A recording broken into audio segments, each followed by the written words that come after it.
শ্রী পরমাত্মনে নমঃ। আমরা জানি আর কিছুদিন বাদেই অম্বুবাচী।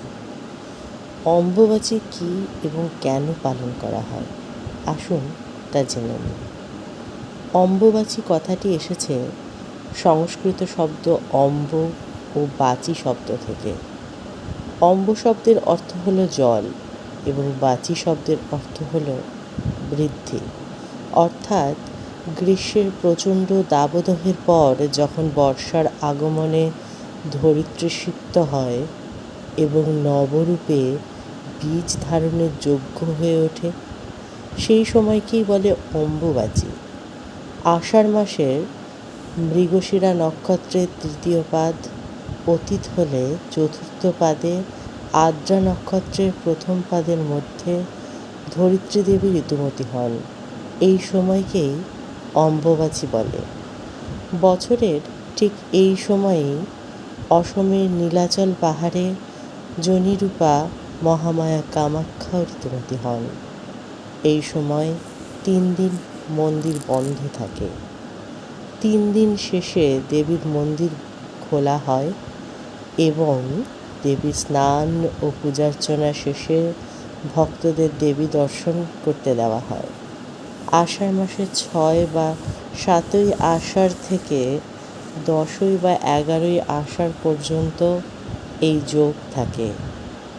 অম্বুবাচী যোগে জগন্মাতা কামাখ্যার এই রক্তবস্ত্র দেহে ধারণ কিংবা যে কোনো স্থানে জপ পূজা করলেও সাধকের সাধনা পূর্ণতা লাভ করে এবং অভীষ্ট লক্ষ্য পূরণ হয়।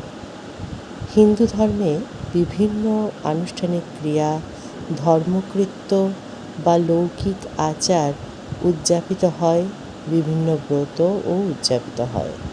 অম্বুবাচী বিভিন্ন আঞ্চলিক ভাষায় অমাবতী নামে পরিচিত। আমাদের হিন্দু শাস্ত্রে পৃথিবীকে মাতৃস্থানীয়া বলা হয়। বেদে বলা হয়েছে ধরিত্রী আমাদের মা। পৌরাণিক যুগে বলা হতো মাতা, আর এই ধরিত্রী মায়ের বুকেই আমাদের জন্ম। শুধু আমাদের কোনো ফুল, পাখি, প্রকৃতি, এক কথায় সবাই পৃথিবীর মায়ের সন্তান। প্রতি বছর অম্বুবাচীর এই 3 দিন পৃথিবীর ঋতুকাল ধরা হয়। এর সাথে প্রাচীন কৃষি ব্যবস্থা জড়িয়ে আছে। এই 3 দিন জমিতে কোনো চাষবাস করা হয় না। বর্ষায় সিক্ত পৃথিবী নতুন বছরে নতুন ফসল উৎপাদনের উপযোগী হয়। আষাঢ় মাসের শুরুতে পৃথিবী বা বসুমতী মাতা যখন বর্ষার নতুন জলে সিক্ত হয়ে ওঠে, তখন তাকে ঋতুমতী নারী রূপে গণ্য করা হয় এবং শুরু হয় অম্বুবাচী প্রবৃত্তি। আর ঠিক 3 দিন পরে সেটা শেষ হয়, সেটা হলো অম্বুবাচী নিবৃত্তি। এই নিবৃত্তির পরই প্রাচীনকালে কৃষকেরা জমি চাষ করত। এখনও বিভিন্ন জায়গায় এই নিয়ম রক্ষা করা হয়। ভারতের বিভিন্ন জায়গাতে এটা রাজোৎসব নামেও পালিত হয়। আসামের কামরূপে কামাখ্যা দেবী মন্দিরে এই 3 দিন বন্ধ থাকে। এই সময় যারা ব্রহ্মচর্য পালন করেন, যেমন ব্রহ্মচারী, সাধু, সন্ন্যাসী, যোগী পুরুষ, তারা নিরামিষ খান এবং কেউই এই রজস্বলা পৃথিবীর ওপর আগুনের রান্না কিছু খান না। বিভিন্ন ফলমূল খেয়ে থাকেন এই 3 দিন।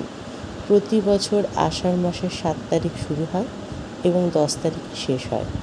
এটা আসলে হিন্দুদের লৌকিক আচার। উড়িষ্যায় এই পার্বণকে সরাসরি রজ উৎসব বলেও বর্ণনা করা হয়েছে।